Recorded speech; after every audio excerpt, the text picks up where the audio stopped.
The Atlanta Braves walk off the Cincinnati Reds in 10 innings, 2-1, thanks to Marcell Ozuna for their third straight win. Chris Sale looked fantastic. The offense did not. Let's talk about it. This is the Braves Postcast, your instant game reaction for the Atlanta Braves. Part of the Locked On Podcast Network, your team every day. Yes, welcome on in to the Braves Postcast, part of Locked On Sports Atlanta, where we cover your Atlanta sports teams each and every day. I'm your host, Lindsay Crosby, author of the Braves Today newsletter over at bravestoday.com. You can follow me on social media at Crosby Baseball. That's Jake Mastroianni, host of Locked On Braves, at Shortstop Ball on social media for all of his in-game thoughts and analysis.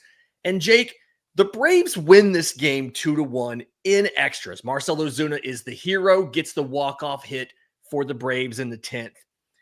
And I don't feel great about it because of what it took for you to finally get on the board and just how rough the offense looked and what ended up being a really good Chris Sale start. Yeah, 2 starts in a row now. The offense has kind of let Chris Sale down. The rough loss in Colorado. Thankfully, this one, he didn't have to take the L. But, I mean, you can't keep getting starts like this from Chris Sale and not giving him the run support. So, look, it's a win. We're certainly going to be happy about that and celebrate that. But there are still some things in this game in particular offensively that you're still struggling with right now. Yeah. I think I want to let's do the happy stuff first, right? Okay. The compliment sandwich. We'll start with the good stuff. Chris Sale is fantastic in this game. 6 2/3 innings, 5 hits, only 1 of them are for extra bases, 2 walks, 10 strikeouts. It's his second consecutive game with double-digit strikeouts. And if I remember seeing the stat that Braves.com sent out during the game, he's like 6th on the list for all-time double-digit strikeout games. And of the retired guys ahead of him, all but 1 are Hall of Famers. Like, amazing performance for Chris Sale. Season high, 112 pitches. He comes back out for the 7th with 99 pitches under his belt. He gets 2 outs, but he gives up a double and a walk, and they pull him.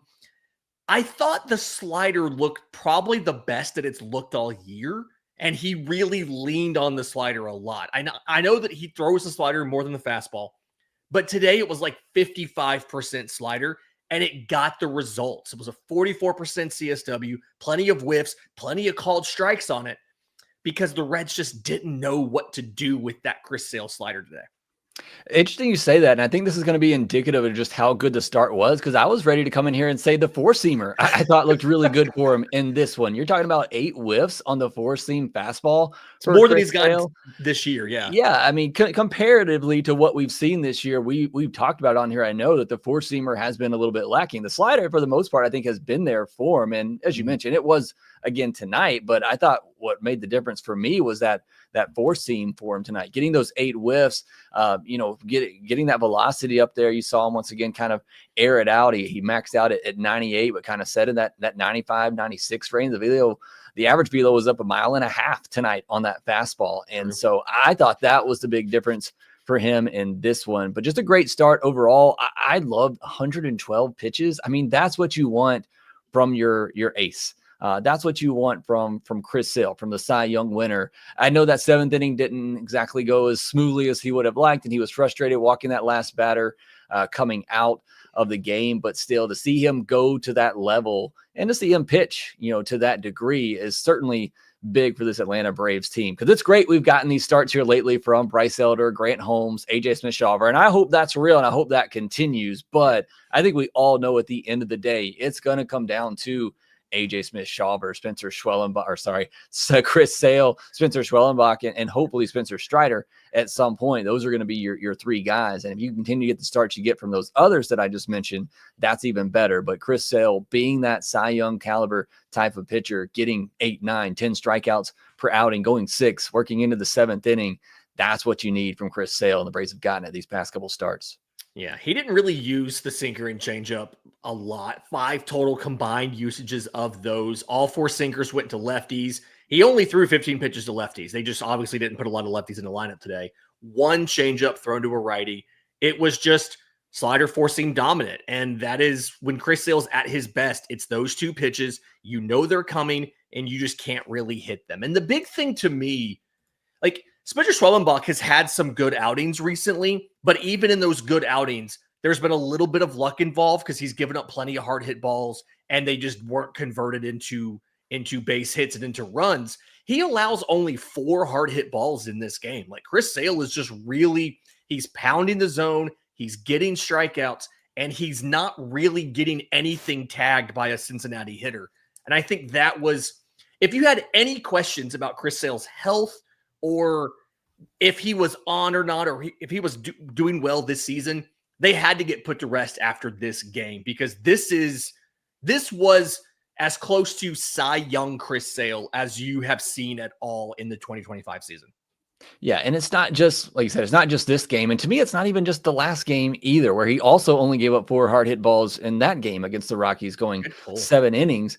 But you could see signs even before that. While maybe the results weren't there for him in the outings before that, you could still see signs of him coming out of it. So, yeah, I mean, it was never really a question, I know, for most people about Chris Sale and him getting back to that level of like he's pitching now. Mm-hmm. But I think for anybody who was a little bit concerned, I think you can put that to bed. Yeah. After him, Pierce Johnson finishes off that inning. It's good to see Pierce Johnson in high leverage. We talked about that a little bit yesterday. Deisabel Hernandez gets the 8th, 2 hits, 1 run. Sometimes that happens. I think for the most part, he was pitching okay. The slider that he gives up the hit on, one of the hits on, wasn't a really competitive slider. The one before it was really good. It's just still a little bit of inconsistency with Deisabel Hernandez. But Rafael Montero taking the 9th and giving you a 1 walk, but giving you a clean inning. Do you think that's a sign that they trust him a little bit more in those higher leverage situations? Or was that we're down, it's close, we'll throw him instead of De Los Santos because De Los Santos pitched yesterday? I think it was because I think De Los Santos gets that if he doesn't pitch yesterday. I still think he's higher up in the pecking order. But I think Montero is behind him. I think it's him and Blewett for me that are kind of on that last edge of relievers that you really trust in. So I think it was more about De Los Santos just not being available unless you absolutely had to use him in this one. And for Daysville, like you said, he made threw a couple of really good sliders. I mean, the take for Espinal before the one that he just left up. I mean, first of all, the umpire had been giving that outside edge all night long, and then all of a sudden he wasn't. Yeah. It wasn't in that inning for Daysville. Also just an incredible take, but then you back it up and you leave one hanging right in the middle. You can't do that. And the hit that he gave up, infield hit, De La Cruz is fast. He's still second. I mean, that's just Ellie being Ellie and manufacturing something there. But overall, I thought it was an okay outing for Daysville. And then just to wrap things up on the bullpen, Raisel Iglesias, the 10th inning there, just unbelievable. He is getting the ball down a little bit more. It's still a little higher up than I would like, but it's at least below the belt now, where everything early was right at the belt or above. The change up to Stevenson, who struck out 5 times tonight. That was one of the best changeups I've seen him throw all year. So great performance by him. Keep that Reds team off the scoreboard in the 10th inning and give the Braves a chance to walk it off. 7 pitches to get through that 10th inning. That's Iggy. that is Raisel Iglesias at his most efficient. I will say, I've seen a couple debates here. I call a 5 strikeout game a platinum sombrero because the golden sombrero is 4. Do you call it something different? Apparently, CJ Nikowski has some different name for it. I've always thought it's platinum for 5. There we go. That makes sense. All right. In just a second, I want to get to the offense because, yes, you won, but there's a couple things to not really like about how the game went until late. We'll do that next right here on the Braves Postcast. But first, today's episode is brought to you by our friends at Monarch Money. If you ever check your bank account and wonder, where did all my money go? Between dining out, online shopping, entertainment, it's easy to lose track, and that's where Monarch Money comes in. It's your personal CFO, giving you full visibility and control over your finances. Monarch Money isn't just a budgeting app, it's a complete financial command center. You can track all your accounts, your investments, your spending in one place, so you can stop just managing your money and start building wealth. The favorite thing, like my favorite thing about it is managing money with your partner is smoother than ever. I have it. My wife has it. We can track shared accounts, personal accounts, set goals, and stay on the same page without having to sit down and write down everything in a book or something so we can both see it. So Take control of your finances with Monarch Money. Use code LOCKEDONMLB at monarchmoney.com for 50% off your first year. That's monarchmoney.com, code LOCKEDONMLB for half off your first year. Okay, Jake, so the Braves get the hit with a runner in scoring position in the 10th inning. Marcell Ozuna comes through. That was the first hit with runners in scoring position in this game. And to go a little bit deeper than that, Atlanta is now 3 for 39 with runners in scoring position in the last 5 games. And I feel like the story of this game, this is one of those, you're happy they won. It should have never gone to extras. You had an opportunity in the 7th inning, runners on first and third and no outs, and you couldn't bring the run in. A little bit of bad luck. Michael Harris hit 110 mile an hour out to center field, but also some bad base running. Ozzy Albies running on contact on a chopper to third. Overall, the offense here just still not quite linking up and being able to pass the baton from guy to guy and string together multiple hits. Yeah, it's frustrating. It's really a 6-game stretch now, again, going back to that last game in Colorado, that the offense has really struggled. And look, you faced some good pitchers in that stretch, facing the Dodgers, and then the starting pitching for the Reds has been really good this season. And we've seen that, in the series, but you got to find ways to do more. And I think what was frustrating about this game is you really only had 3-4 innings that you had a chance to score. And this one, you really weren't putting that pressure on the opposing pitcher. You had the 2nd inning, Eli White doubles, and I don't know if Sean Murphy scores from first on that, but unfortunately it is a ground rule double. He was, running with 2 outs. So maybe you send him, especially with the aggressiveness of Tuiasosopo over there tonight. You might have sent him on that, knowing how much the offense was struggling. So that's a little bit of bad luck.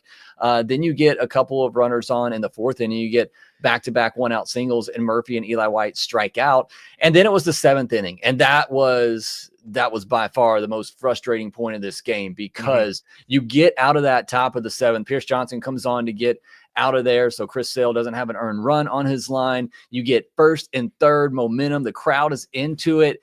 And then you put on the contact play with nobody out and Eli White at the play. Not a great at bat by Eli White. I mean, he's probably got to be a little bit more patient there. And I would imagine that is a coach decision, just based on the way that Ozzy took off on that. I would think that was a coach decision that, hey, we're going on contact. And maybe that's because of how much the offense has struggled lately, that you want to try to force the issue. But it was hit to the third baseman standing right beside you.